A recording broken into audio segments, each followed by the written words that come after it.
नमस्कार दोस्तों, मैं हूं नीरज कुमार पांडे। दोस्तों, अगर मैं आपसे पूछूं कि दुनिया की सबसे ताकतवर संगठन कौन सा है, तो शायद कुछ लोग संयुक्त राष्ट्र यानी यूनाइटेड नेशन का नाम लेंगे, कुछ लोग G7 कहेंगे और कुछ लोग नाटो का नाम लेंगे।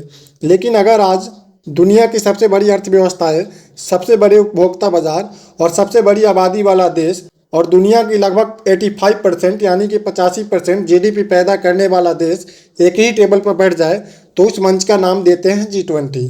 और यही कारण है कि आज G20 को दुनिया का सबसे प्रभावशाली आर्थिक और राजनीतिक मंच माना जाता है। लेकिन G20 आखिर बना क्यों था, इसकी ज़रूरत क्यों पड़ी, भारत को इससे क्या फ़ायदा है, और 2023 में भारत की अध्यक्षता के दौरान ऐसा क्या हुआ कि पूरी दुनिया भारत की ओर देखने लगी।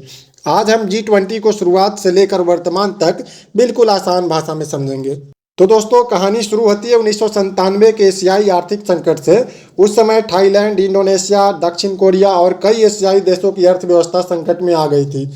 दुनिया को एहसास हुआ कि केवल अमेरिका, ब्रिटेन, जर्मनी, फ्रांस और जापान जैसे विकसित देशों के दम पर वैश्विक अर्थव्यवस्था नहीं चल सकती, क्योंकि अब भारत, चीन, ब्राज़ील, दक्षिण अफ्रीका और अन्य उभरती अर्थव्यवस्थाएं भी वैश्विक अर्थव्यवस्था में महत्वपूर्ण भूमिका निभा रही थी। इस सोच के साथ 1999 में G20 का गठन किया गया। शुरुआत में यह केवल फाइनेंस मिनिस्टर यानी वित्त मंत्रियों और केंद्रीय बैंकों के गवर्नरों का मंच था, लेकिन फिर आया 2008 का वैश्विक आर्थिक संकट। अमेरिका के बैंक डूबने लगे, पूरी दुनिया में आर्थिक मंदी फैल गई और तभी फैसला हुआ कि G20 को केवल वित्त मंत्रियों तक सीमित नहीं रखा जाएगा, अब इसमें देशों के राष्ट्रपति और प्रधानमंत्री भी शामिल होंगे। यहीं से G20 का महत्व तेजी से बढ़ना शुरू हो जाता है। आज G20 में 19 देश और यूरोपीय संघ शामिल है।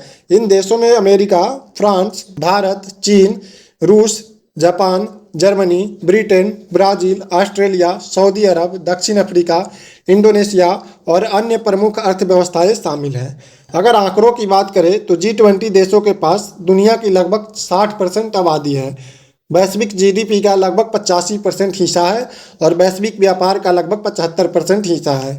यानी दुनिया की अर्थव्यवस्था का असली इंजन यही देश है। लेकिन दोस्तों, G20 कोई संधि आधारित संगठन नहीं है, इसका कोई अस्थायी मुख्यालय नहीं है, कोई अस्थायी संविधान नहीं है, कोई सेना नहीं है। फिर भी यह इतना प्रभावशाली क्यों है? क्योंकि जब दुनिया की सबसे बड़ी अर्थव्यवस्थाएं किसी मुद्दे पर सहमत होती है तो उसका असर पूरी दुनिया पर पड़ता है, चाहे वह तेल की कीमत हो, जलवायु परिवर्तन हो, वैश्विक मंदी हो या फिर रूस यूक्रेन युद्ध हो। अब सवाल आता है कि G20 काम कैसे करता है। हर साल एक देश इसकी अध्यक्षता करता है, वही देश पूरे साल बैठकों का आयोजन करता है, एजेंडा तय करता है और साल के अंत में लीडर समिट आयोजित करता है। इसी प्रक्रिया के तहत 2023 में भारत को G20 की अध्यक्षता मिली थी और यहीं से भारत ने दुनिया को एक नया संदेश दिया।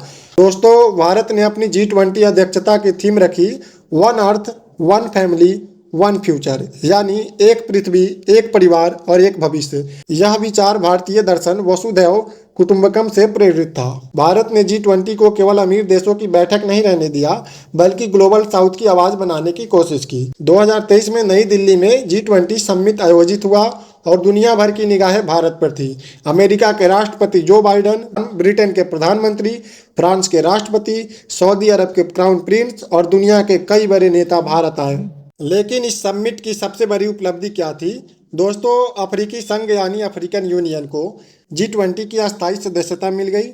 यह ऐतिहासिक फैसला था क्योंकि पहली बार पूरे अफ्रीकी महाद्वीप को G20 में अस्थायी प्रतिनिधित्व मिला और इस फैसले को भारत की बड़ी कूटनीतिक सफलता माना गया। इस समिट में India middle east Europe economic corridor यानी IMEC की भी घोषणा हुई। यह परियोजना भारत, मध्य पूर्व और यूरोप को जोड़ने की कोशिश है। कई विशेषज्ञ इसे चीन की बेल्ट एंड रोड इनिशिएटिव के विकल्प के रूप में भी देखते हैं। अब बात करते हैं G20 की सबसे बड़ी ताकत और सबसे बड़ी कमजोरी की। ताकत यह है कि यहाँ अमेरिका भी है, चीन भी है, भारत भी है, रूस भी है, यानी दुनिया की लगभग सभी बड़ी शक्तियाँ एक ही मंच पर बैठती हैं। लेकिन कमजोरी भी यही है, क्योंकि इतने अलग अलग हितों वाले देशों के बीच सहमति बनाना बेहद मुश्किल होता है। रूस यूक्रेन युद्ध इसका सबसे बड़ा उदाहरण है, फिर भी G20 ने संवाद का रास्ता खुला रखा है। आज G20 केवल आर्थिक मंच नहीं रह गया,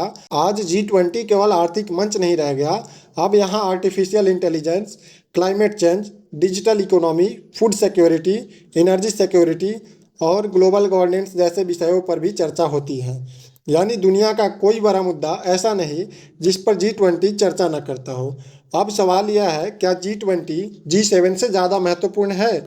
अगर आर्थिक शक्ति की बात करें तो जवाब काफ़ी हद तक हाँ है, क्योंकि G7 में केवल विकसित देश है, जबकि G20 में विकसित और विकासशील दोनों देश शामिल हैं। यानी यह दुनिया की वास्तविक तस्वीर को अधिक बेहतर तरीके से प्रस्तुत करता है।